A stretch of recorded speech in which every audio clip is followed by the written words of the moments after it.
There is tension between the U.S. and Russia and between the U.S. and China. And of course, China and Russia appear to be teaming up together in an effort to combat American strength around the world. The Middle East remains uncertain as Iran continues to pursue a nuclear weapon, which is something Israel says it will not allow. Afghanistan dominated the news over the summer with a feckless withdrawal, the killing of American service members in a terrorist attack, and a drone attack that killed innocent Afghan children. Just because we don't hear much about Afghanistan doesn't mean things are getting better. If you're a woman or a religious minority, Afghanistan remains a dangerous place. And what about ISIS or ISIS-K? And surely there are other regions of the world which do not garner daily attention but still provide challenges for the U.S. Places like Central America and Africa, and especially Ethiopia, where people are starving to death.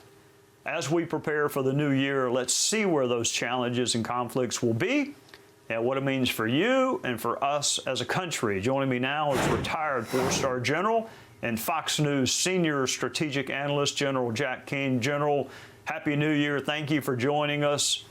Tell us what we should be watching as it relates to Russia in the new year. Well, Happy New Year to you and also to our great audience. Well, certainly China and Russia are our big threats, to be sure, and Russia's aggression is likely going to continue. Russia's strategic objective here, so our audience understands this, is they want to return as much of the former Soviet Union, eastern states, to their sphere of influence as they can. Now, many of those states are already in NATO, but they do undermine those states, particularly Poland, Hungary, and also the Baltics. But those states that are not aligned with NATO, they will continue to put influence on them and actually use aggression as necessary. You see that in 2008 in Georgia, we've seen it with Belarus, and we've seen it very dramatically, certainly, in 2021 with Ukraine. That is going to continue. Putin sees that as an opportunity. I absolutely am convinced that the reason why he moved those 110,000 troops into Ukraine in the fall of 2021, after he had moved about 90,000 in the spring, was because of one singular event. And that was what you've already mentioned. The debacle that took place in Afghanistan, in my mind, he saw as weakness on the part of the United States, weakness in judgment, not just in execution, in judgment in terms of a policy failure, and he saw it as opportunity. And that is why he did that. He's going to continue this level of aggression. I also believe that his cyber activity will likely pick up. He uses criminal activity, certainly authorized and sponsored by the Russian government to do that, to include his own cyber activity that the government uses. That will likely continue and maybe even step up a little bit and be more aggressive. So, yeah, Russia will continue there. Now, you mentioned something that we're watching very closely in foreign policy and national security, and that is the relationship of China and Russia getting closer together.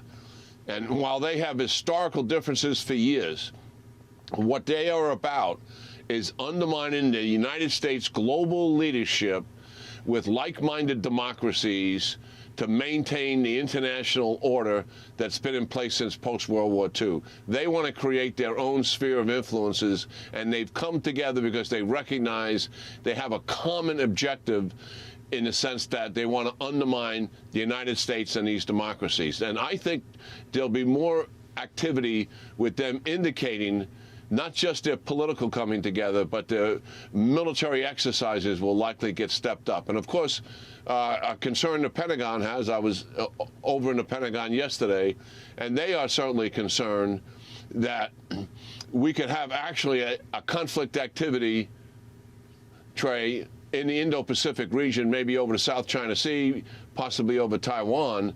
And Russia would see that as huge opportunity, because that would involve just about all of the military, U.S. military, to deal with that, because we're outgunned there. And possibly they would move into the Baltics and break NATO, force its collapse, because it doesn't have the wherewithal to respond to it, given the fact the United States is tied up. Now, that's a worst-case scenario. I'm not saying it's going to happen, but it's on the horizon, and it's giving us some concern, something we need to pay attention to. General, let me ask you about another area of concern. Iran, we don't hear about it as much, but it seems like they are still heck bent on a nuclear weapon, and Israel's not going to allow that to happen. What can we expect in the Middle East? Yeah, well, this is the area that really does give me concern. It was the one that I was forecasting would be a problem for us before the Biden administration had taken over after the election, and I think it's coming to fruition. Iran is hell-bent on getting that nuclear weapon. There's no doubt about that. They're going to be in pursuit of it. They're also going to step up their aggression to get the United States out of the Middle East. They're out of their eastern border in Afghanistan. They certainly welcome that. They're thrilled about that. And they want us out of Iraq, and they want us out of Syria. They'll put more pressure to do that. After all, they tried to kill the Iraqi prime minister, and they tried to kill a couple of hundred U.S. soldiers that were at a southern Syrian base, and we moved those soldiers out of there before the attack. They'll step up that. But the real issue is the pursuit of the nuclear weapon. That may force Israel's hand if it gets close, and certainly Israel will come to us to help them. And how much help we'll render them will certainly be the president's decision. But this is a dangerous situation with Iran potentially acquiring a nuclear weapon and conflict taking place in the Middle East as a result of it. Well, General, it certainly sounds like 2022 is fraught with potential peril. Thank you for your service to our country in every way that it has manifested itself, and we hope you and your family have a great beginning to 2022. Thank you for being with us. Yeah, thank you very much. Same to you and the audience. Hey, Sean Hannity here. Hey, click here to subscribe to Fox News YouTube page and catch our hottest interviews and most compelling analysis. You will not get it anywhere else.